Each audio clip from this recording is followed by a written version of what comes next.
अस्सलाम वालेकुम वरहमतुल्लाह। हज़रत अमीर मुआविया रज़ी अल्लाह ताला अन्हो रात को लेटे और शैतान ने कुछ असरात फैलाकर कल्ब और दिमाग में पहुंचाए। तहज्जुद के वक्त आंख ना खुल सकी और तहज्जुद छूट गई। हालांकि तर्क तहज्जुद कोई मासियत नहीं, इसलिए कि उम्मती के ऊपर ना फ़र्ज़ है ना वाजिब।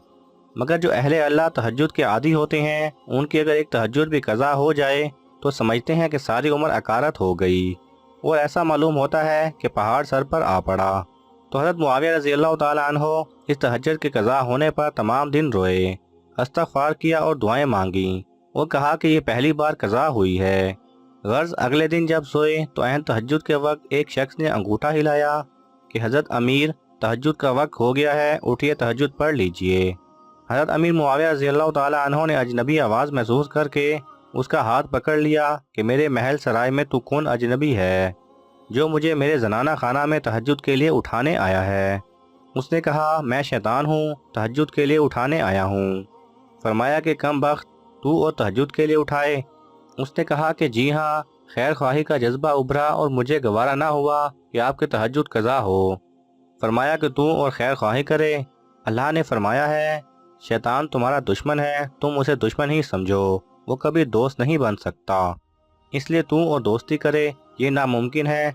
सच सच बता कि तू क्यों आया है, वरना मैं भी सहाबी हूँ और इतनी कुव्वत रखता हूँ कि तेरी गर्दन मरोड़ूंगा।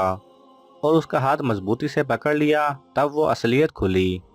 उसने कहा कि असल किस्सा ये है कि कल मैंने ही ऐसी हरकत की थी कि आपकी तहज्जुद कज़ा हो गई। मैं कुछ ऐसे वसावस और आसार दिमाग और कल्ब पर डाले कि आपको गहरी नींद आ गई और वक्त पर आंख ना खुली। आपने सारा दिन इस्तग़फ़ार किया और तौबा किया तो इतने दर्जे बुलंद हुए आपके कि 100 बरस भी तहज्जुद पढ़ते तो शायद इतने दर्जे बुलंद ना होते जितने इस तौबा से बुलंद हुए। इसीलिए मैंने आपको उठाया कि अगर आज तहज्जुद कज़ा हो गई तो फिर तौबा करेंगे और फिर दर्जे बुलंद होंगे। तो 100 दर्जों के बजाय एक ही दर्जा बुलंद हो, यही अच्छा है। कुछ तो दर्जात में कमी होगी। जब ये इतनी बात उसने सच कह दी, तब हज़रत अमीर मुआविया रज़ियल्लाहु ताला अन्हो ने उसको छोड़ा। फरमाया कि सही है, ये खबासत तेरे दिल में छुपी है। The